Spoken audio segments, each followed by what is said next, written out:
Seguro que recuerdas haber estudiado las celdas galvánicas, esos dispositivos que permitían producir energía eléctrica llevando a cabo reacciones redox espontáneas. Ahora vamos a plantear algo parecido, en cuanto a que hay detrás también un proceso redox, pero ahora haremos que una reacción química no espontánea la llevemos a cabo. Esto solo es posible si al dispositivo experimental le aportamos la energía necesaria desde una fuente de alimentación o una pila. Esta le aportará a los electrodos la diferencia de potencial para que la reacción ocurra. La electrólisis, que así se llaman estos procesos, se llevarán a cabo en celdas electrolíticas. Aquí seguiremos teniendo los mismos electrodos que estudiaste en las pilas galvánicas, el ánodo y el cátodo.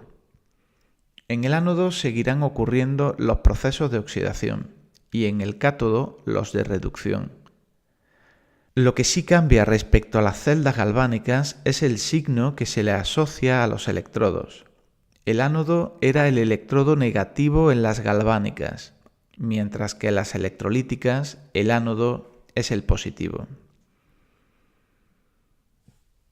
En la cuba dispondremos de la sustancia o sustancias que vamos a someter a electrólisis. Normalmente dispondremos de una sustancia pura iónica en estado fundido, para facilitar el movimiento de los iones en la cuba, o bien una disolución de electrolitos, que como sabes son sustancias que conducen bien la electricidad. Veamos como ejemplo la electrólisis del agua.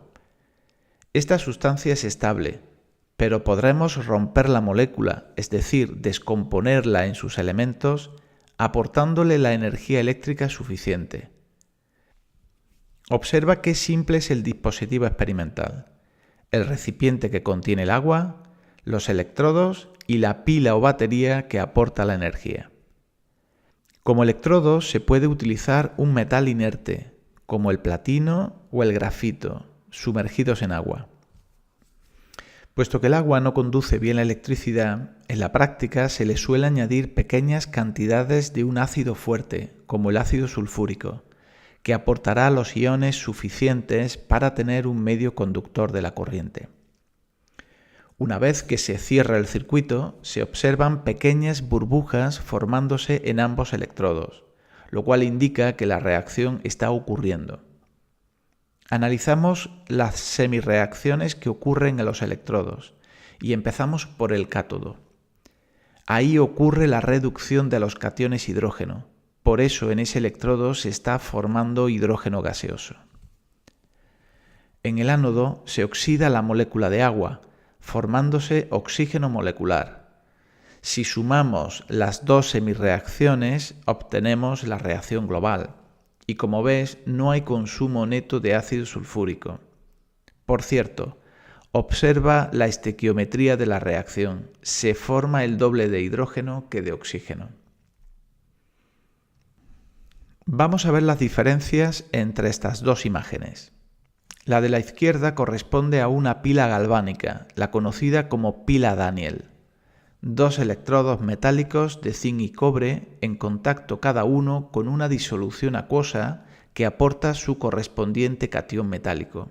Y esas disoluciones unidas mediante un puente salino, en este caso una disolución de nitrato de potasio, que garantiza el contacto eléctrico entre ellas.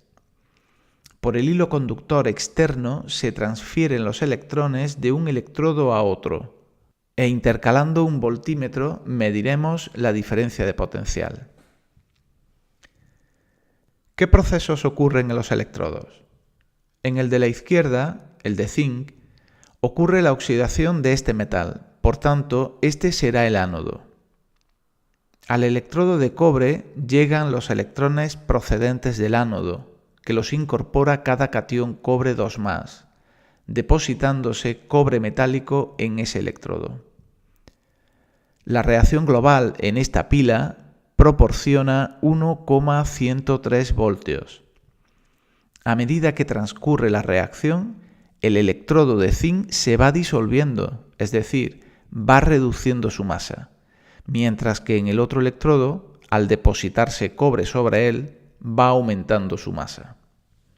Es importante recordar que en las pilas galvánicas el electrodo negativo es el ánodo y ahí siempre ocurrirán los procesos de oxidación. Por el contrario, el otro electrodo será el positivo, el cátodo, y en él siempre ocurrirán procesos de reducción. En la imagen de la derecha observas una cuba electrolítica, con los mismos electrodos y disoluciones que en la pila Daniell. Pero ahora hemos intercalado una batería o fuente de alimentación. El papel que juega esta batería será invertir el flujo de electrones, siendo este ahora del electrodo de cobre al de zinc, y esto modifica los procesos que ocurren en los electrodos. Ahora el cobre se oxidará y esos electrones que deja cada átomo de cobre los bombea la batería hacia el electrodo de zinc. Por tanto, los procesos químicos se invierten respecto a los que ocurrían en la pila galvánica. Ahora el electrodo de cobre actúa de ánodo y el de zinc de cátodo. El proceso químico que está ocurriendo en esta cuba electrolítica no podría ocurrir puesto que es no espontáneo. Sin embargo, está ocurriendo, pues la batería está aportando la energía necesaria para que ocurra.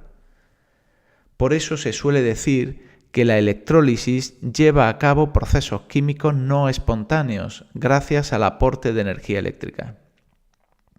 Esa pila debe aportar una diferencia de potencial a los electrodos de valor superior a los 1,103 voltios, para invertir el sentido de la corriente.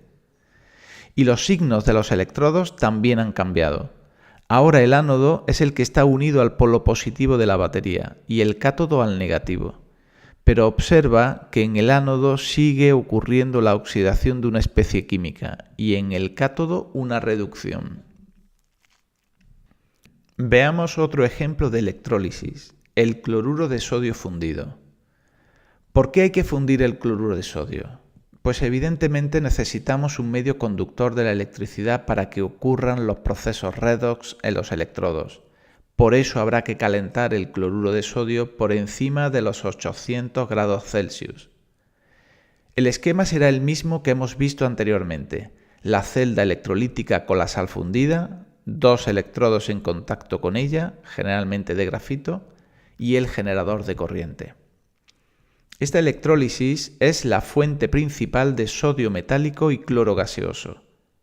Vamos a ver qué ocurren en sus electrodos y empezamos por el cátodo. Como ya te dije, en el cátodo ocurren procesos de reducción. ¿Quién se reduce? Evidentemente el catión sodio, que irá migrando hacia el electrodo negativo para ganar un electrón, tal y como ves en la imagen. En el otro electrodo, en el ánodo, la oxidación conduce a la formación de cloro gaseoso, tras la pérdida de dos electrones en dos iones cloruro. Observa que en la reacción global, al calcular la FEN de este dispositivo, tal y como está indicado, se obtiene un valor de menos 4,07 voltios, lo cual significa, por una parte, que no se trata de un proceso espontáneo. Recuerda que los valores negativos del potencial de un proceso redox global indica que no es espontáneo. Y por otra, que si queremos llevarlo a cabo, se debe aplicar una diferencia de potencial superior a 4,07 voltios. Con este ejemplo estás viendo una de las aplicaciones prácticas de la electrólisis, la obtención de metales y no metales, como el aluminio, el magnesio, el cloro y el flúor, que en la naturaleza se encuentran formando compuestos químicos. También se puede realizar la electrólisis del cloruro de sodio en disolución acuosa, pero ahora, además del catión sodio y los iones cloruro, hay más especies químicas que podrían oxidarse o reducirse. Veamos. Para entender lo que ocurre en el cátodo, necesitamos los potenciales normales redox de los pares agua-hidrógeno y catión sodio-sodio. Porque no hay que olvidar que ahora tenemos dos especies químicas que pueden reducirse, la molécula de agua y el catión sodio. Vemos, analizando los valores de los potenciales, que el par más oxidante es el par agua-hidrógeno. Por tanto, termodinámicamente se verá favorecida la reacción de reducción del agua. Es decir, no se deposita metal sodio en el cátodo, sino que se produce hidrógeno gaseoso en ese electrodo. En el ánodo ocurre algo parecido. Hay competencia entre dos especies a oxidarse. Por una parte, los cloruros, que pasarían a cloro gaseoso si se oxidaran, y por otra, la molécula de agua, que se transformaría en oxígeno. La experiencia demuestra que lo que ocurre en la cuba electrolítica es la producción de cloro. En definitiva, tenemos un proceso electrolítico de gran importancia industrial que producirá cloro gaseoso e hidrógeno en los electrodos, e hidróxido de sodio como subproducto de reacción, pues a medida que ocurre la electrólisis, la disolución se va enriqueciendo en hidróxido de sodio. Realmente esto ha ocurrido porque al comparar los potenciales de los pares agua-hidrógeno y catión sodio-sodio, el primero es más oxidante. Pero ¿qué ocurriría si cambiamos la disolución de cloruro de sodio por una disolución de sulfato de cobre? Esta sal estará totalmente disociada en agua, aportando los iones cobre 2+ y sulfato. Seguimos teniendo dos especies químicas que podrían reducirse en el cátodo, el cobre 2+ y la molécula de agua.